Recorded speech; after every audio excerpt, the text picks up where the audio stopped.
Hey everyone, it's the start of a new year, and with that comes a clean slate for us all. We all start at zero tomorrow, and if you look at the ranking reports, for better or for worse, that means you're neither at the top nor the bottom of the list.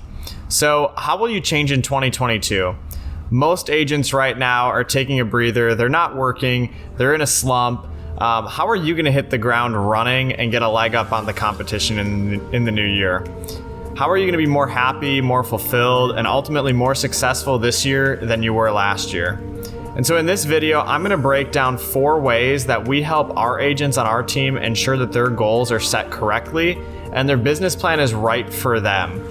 Now, you can do all of this on your own, but what I've found is that by having a business partner to do this with you, it's much easier to come up with ideas and get to the root of your vision for what a successful year will look like for you in a real, tangible sense. So I'd recommend buddy up with another agent at your office, maybe reach out to a sales manager or a managing broker, a team lead in your office, or if you don't have anybody else to reach out to me. I'd be super happy to go through some of this with you and ask you some questions to help you audit your business.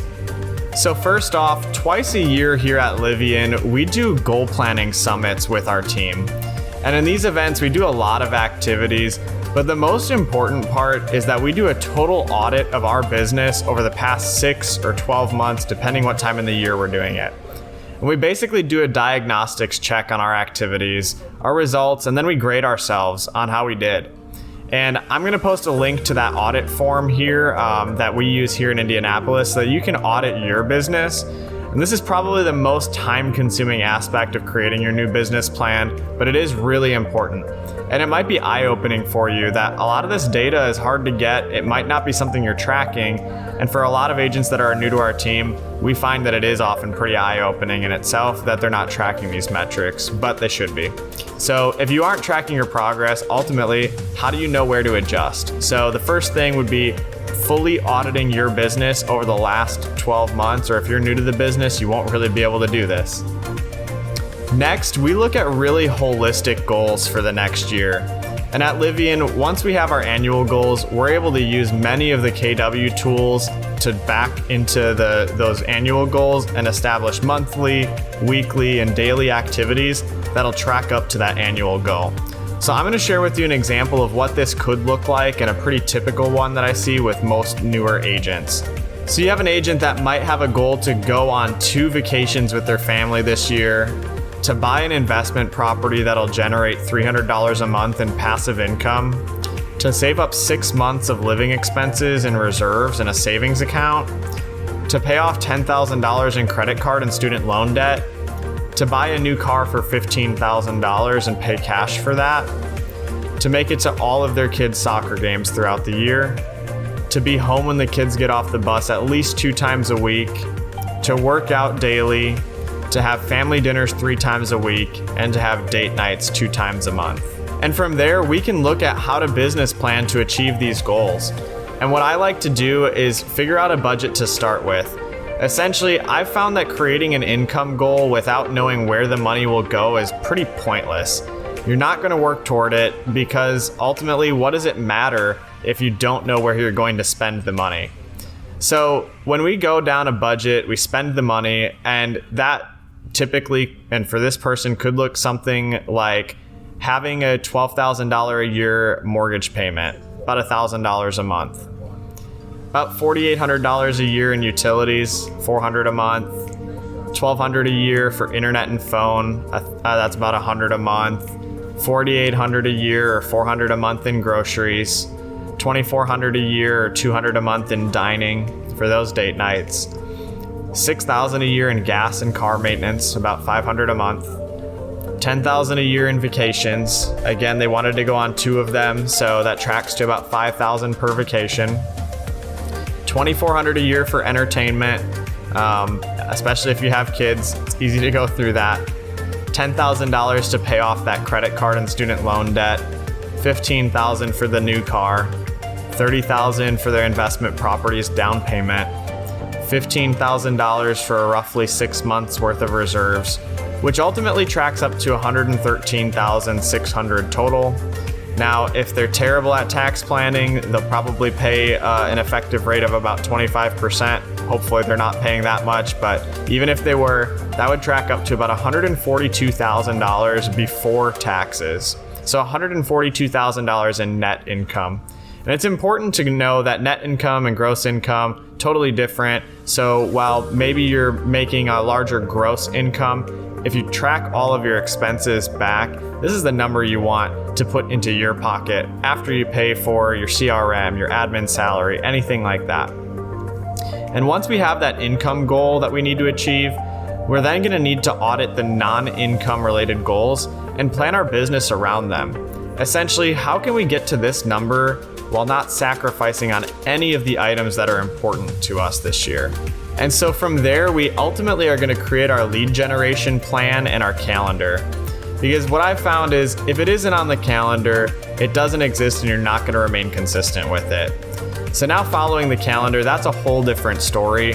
But really the calendar is going to be just the non-negotiables.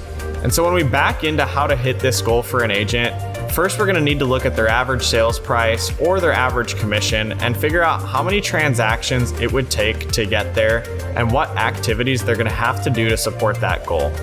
So let's figure that this agent in Indianapolis has a net average commission of $7,500, a gross average commission of $7,500. And because they partner with a team that covers all of their expenses, they get a net split of, we'll use 50% just to make round numbers, which ultimately would mean that for every house they sell, they're going to take home roughly $3,750. And in order to get to their goal of $142,000 in net commission income after their team split, they would need to then sell about 38 houses, or just over 3 per month.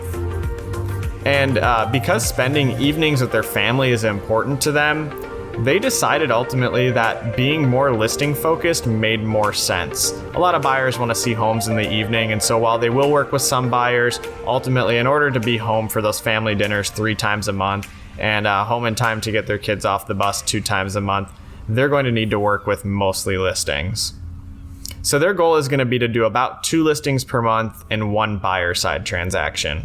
And in order to sign 2 listings per month, they've realized over time that their conversion rate is roughly around 50%, so fairly close to somewhat industry average. So they're going to need to go on 4 listing appointments per month with that 50% listing conversion rate.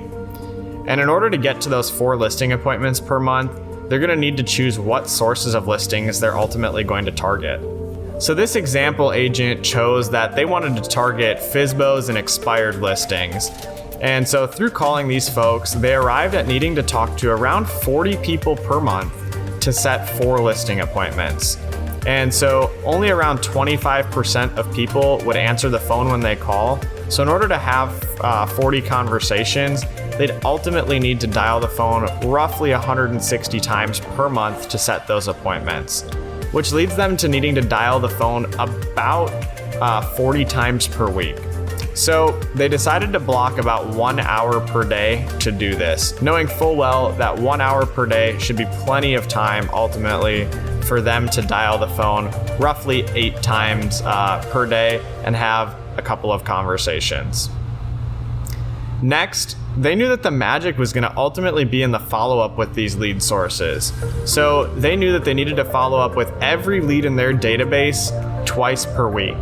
So they decided to do that on Mondays and Fridays, and they blocked 1 hour every Monday and Friday for these activities.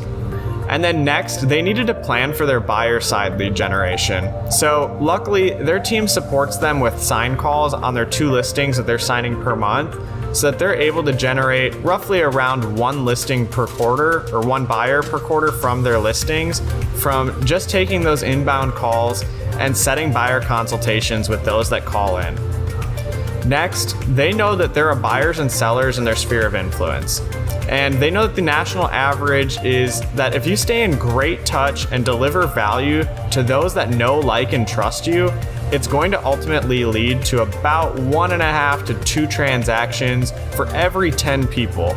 Not saying that 1.5 to 2 out of those 10 are going to buy or sell a home this year. However, they will refer you to somebody that will. And so that said, they know about 200 people in their metro area that know, like, and trust them with their real estate needs. And because of this, they decided the best way to show their friends and family that they appreciate them would be to host quarterly events to invite them to. They'd be able to stay in touch with them all in order to invite them to these events in hopes that this would return them referrals of people that they could help buy or sell. So they'd also give away raffle prizes at these events, and any of their friends or family that sent them a referral before the event would get a ticket to win a prize. So with this strategy, they're easily going to find at least one buyer they need per month, and more than likely, quite a few more. So they decided that they're going to block off 1 week per quarter for 1 hour per day to check in with their sphere with a phone call, and 1 week per quarter for 1 hour per day to invite them to their client event. And in the meantime, they have a CRM provided through their team that sends out great newsletters, market reports, and other communication to keep them top of mind with their sphere without them actually needing to do a whole lot of extra work. So altogether, this business plan is going to allow that agent to meet all of their goals, go on the vacations they want, spend time with their family, everything else that's important to them, while generally just working a very disciplined 2 to 3 hours per day.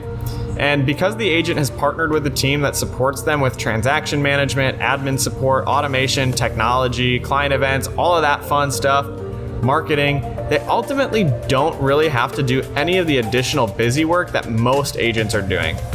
So as you're planning out your business for success in 2022, I'd encourage you, audit your activities from last year.